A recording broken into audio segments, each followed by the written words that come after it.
bavandimwe nkunda Yezu Kristo akuzwe. Uyu munsi ni umunsi mukuru ukomeye w'ubutatu butagatifu.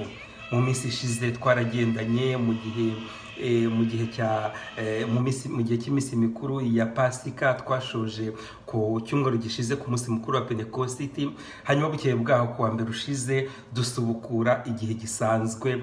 None uyu munsi mukuru ukomeye ubimburiye indi minsi mikuru ikomeye ya Yezu Kristo mu gihe gisanzwe, tubwira ko igihe tugenda mu gihe gisanzwe tuba duherekejwe na Yezu Kristo waducunguye muri Roho Mutagatifu, tugana nyine Imana Data wo mu ijuru udutegereje kandi ashaka kutwicaza nyine mu myanya Yezu Kristo yaduteguriye. Dukomeze urwo rugendo. Nta magambo menshi twagira yo gusobanura ubutatu butagatifu, kuko tugiye mu byo gusobanura wasanga hajemo gufobya no gutubya ubutatu butagatifu. Gusa icyo tuzi cyo nuko Imana yacu ntabwo ari nyamwigendaho, ahubwo Imana yacu ni Imana imwe mu bapersona batatu.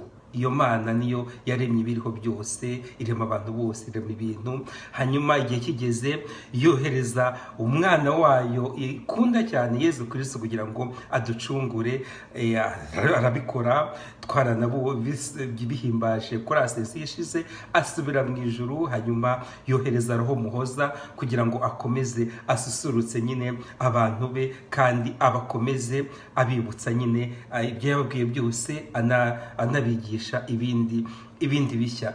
Ubwo butatu butagatifu rero nta muntu busobanura, kubusobanura no guta igihe, ahubwo tubeho nk'ubutatu butagatifu mu rukundo ruzira uburyarya. Ntihagire umuntu ubaho mu bwigunge twebwe duhari nk'abakristu, ahubwo kuko twamenye ubutatu butagatifu turwanye ubwigunge, abantu bose bafite ubwigunge tubagereho, kandi tugende tubaha nyine iyo mpano y'urukundo twebwe abamenye Kristu dukomora ku butatu butagatifu.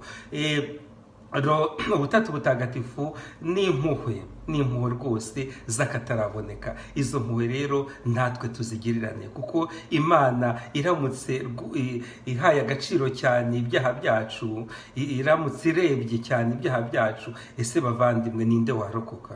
Ahubwo Imana iduha ibyo tutakagombye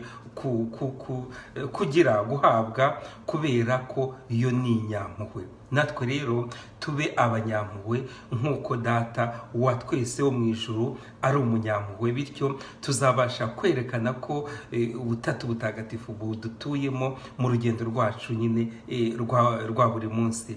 Kandi ubutatu butagatifu bugira compassion. Mu Kinyarwanda ni impuhwe, ariko compassion ntabwo ari impuhwe mu burya. Compassion ni rwa rukundo rwose ruva mu mara rukagera ku bantu bose, kandi rukabumva. Ntitugere rero kujya gusobanura ubutatu butagatifu, twumve gusa ko nk'uko Imana yacu atari nyamwigendaho, natwe ntitube nyamwigendaho, ahubwo urukundo dukomora ku Mana rugere kuri bose, kandi koko dusangire impuhwe z'Imana, tuzigaragarizanye mu rugendo rwacu rwa buri munsi. Dusenge rero mu izina ry'Imana Data na Mwana na Roho Mutagatifu, kandi koko natwe twumve ko turi aba Yezu Kristo waducunguye muri Roho Mutagatifu, kandi akatuganisha ku Mana Data. Imana Data yaremye ijuru n'isi, umwana wayo acungura isi, hanyuma Roho Mutagatifu agenda nyine adutagatifuza igihe cyose. Twemere dukorerwe ibyo ngibyo, kandi tugaragaze ko dutuwemo n'Imana yacu imwe rukumbi mu bapersona batatu. Nk'uko bisanzwe mugende murebe ivanjiri uyu munsi nuko yanditswe na Yohani ku mutwe wa 16 kuva ku murongo wa 12 kugeza ku wa 15.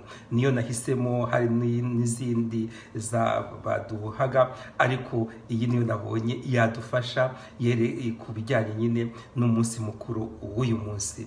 Mukomere rero, kandi ushobora byose abaho umugisha kandi abarinde, Imana Data na Mwana na Roho Mutagatifu. Amen. Umunsi mukuru mwiza, dukomeze tugendane twishimye, kandi ubutatu butagatifu buduturemo, natwe tubigaragarize abantu bose.